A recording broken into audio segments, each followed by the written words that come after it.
Uh-oh. I wonder if I'm recording. Hey, welcome to Math 75, fall of 2015.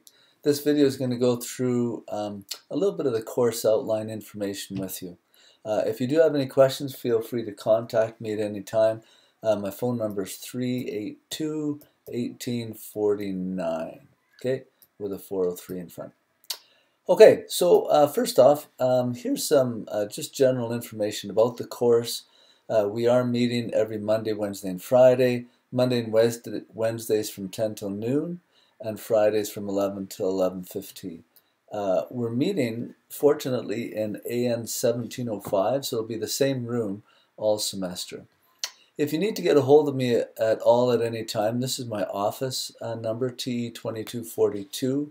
And also, as I've shown you before, there's my phone number. Feel free to call me or to text me anytime on that phone number.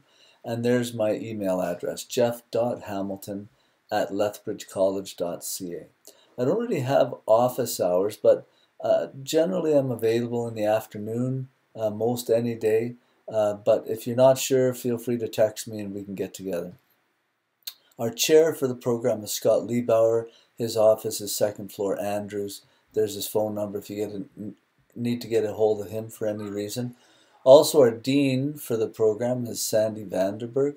Both great administrators. And if you have any questions, there's his information too. Okay, just generally, this is sort of the concepts that we're going to be going through in Math 75. You can read through those. They're basic concepts of math. So we look at solving equations, doing operations of add, subtract, multiply, and divide with not just numbers, but with polynomials. We get into, where's my word here, factoring a little bit. Also, we look at solving other types of equations, rational and radical equations, and a number of other things. Basic math, but it's important that you make sure you get all these fundamentals as you proceed into other math courses. The course delivery or method that I'll be teaching it will be a little bit different maybe than you've had in other classes. I've chosen this format because it enables you to do lots and lots of math. Basically, what I want you to do is before each class, I've created a bunch of YouTube videos that are specific to the content that you'll be going through. So you're going to watch one or two of those videos before class, emphasis on before, and then when you come to class, I may have a little bit of presentation on the content for the day, but the bulk of the class, almost all of that class, will be time for you to work on homework. So you'll see in Canvas the list of homework that will be assigned, and so you'll be working on homework throughout the class. During that time, you'll have lots of opportunity to ask me questions, ask your peers questions, but you're going to be working on math that whole time.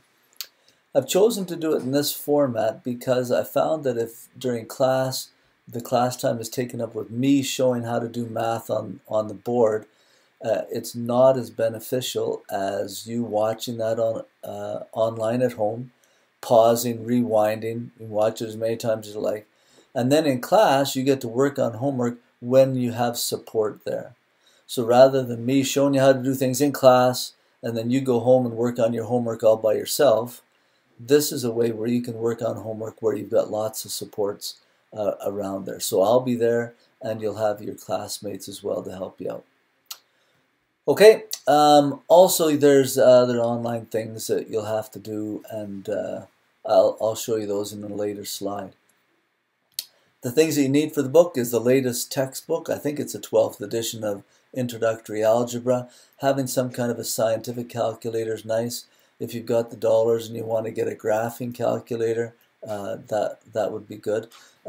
Currently, I don't allow you to use your iPhone or iPad as a calculator, just because there's ways to communicate on those devices like during an exam, so it's best to have your own kind of calculator.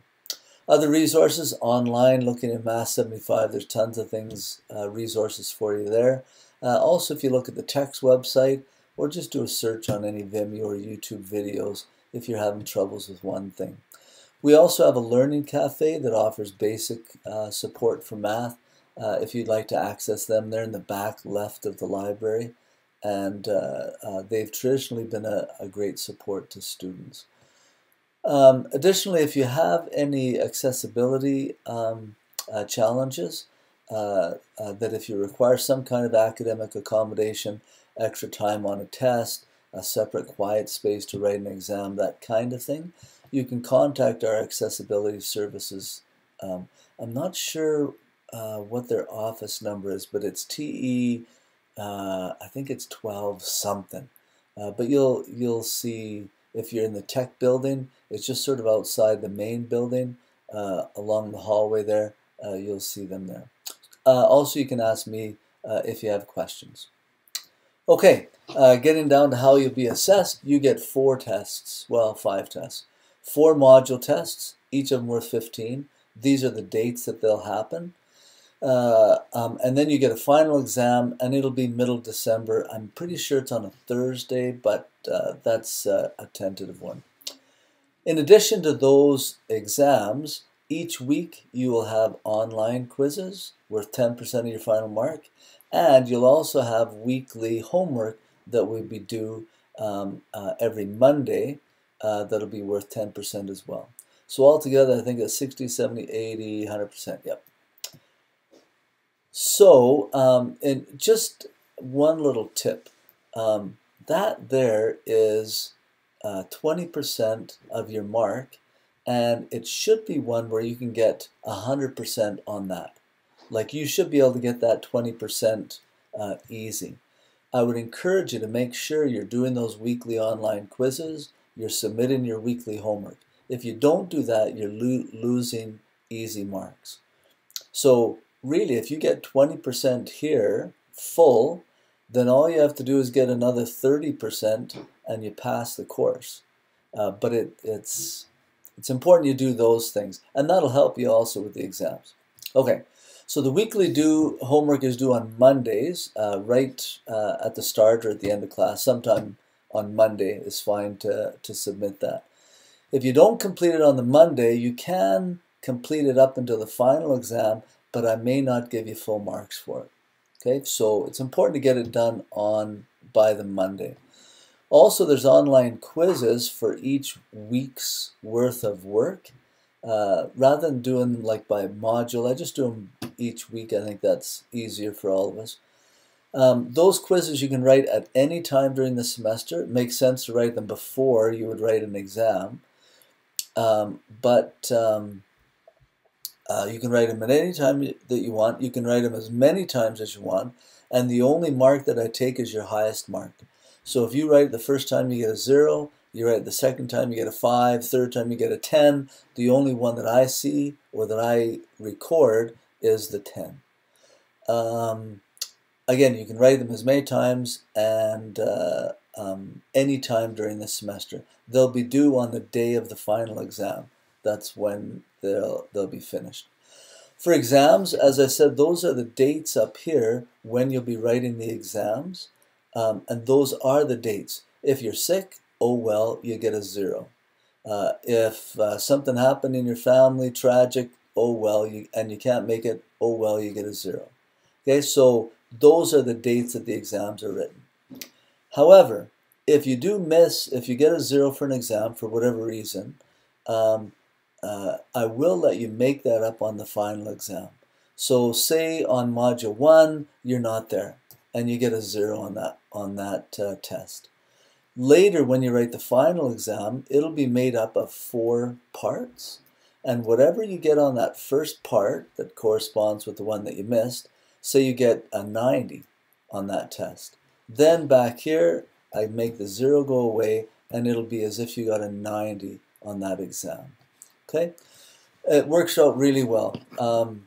If you're stressed and something's happened and you just can't make it for the exam and you get a 0, don't worry about it. Don't stress over it and try and convince me to let you write it later.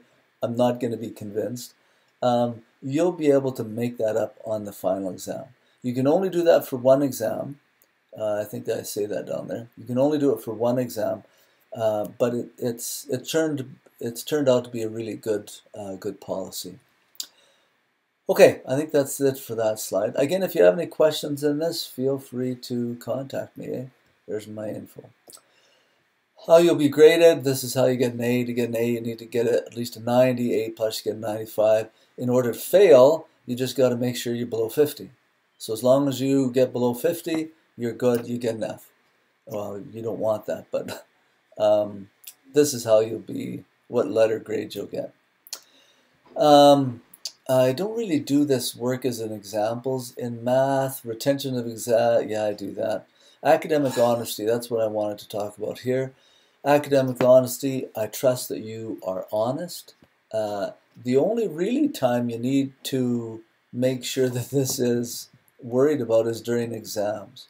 So if there's tests, don't look at other people's papers. Do your own work. Also, don't let other people look at your paper. So, because that's cheating too if you're allowing somebody else to look at their test. Any of the online quizzes, I want you to get help from other people on those if you don't understand them. So you need to get help with those if you need it. Come and ask me for help. On the online quizzes, I want you to get a 10 out of 10 on every one of them. I want you to get 100%. Well, I want you to do that on tests too, but on these, you can get lots of help with those. Same thing with your homework. Make sure you get lots of help. If you're having troubles or struggles with any concept, get some help from people on the homework. And that's good. So getting help on the online quizzes, getting help on the homework assignments, all of that is good stuff. And I want you to do that. I want it to be your work, but get help with that stuff. On tests, it's you alone. You get to do those. Okay, I think that's all the information I wanted to share from the course outline. I'm looking forward to having you in the class, and we'll see you in class.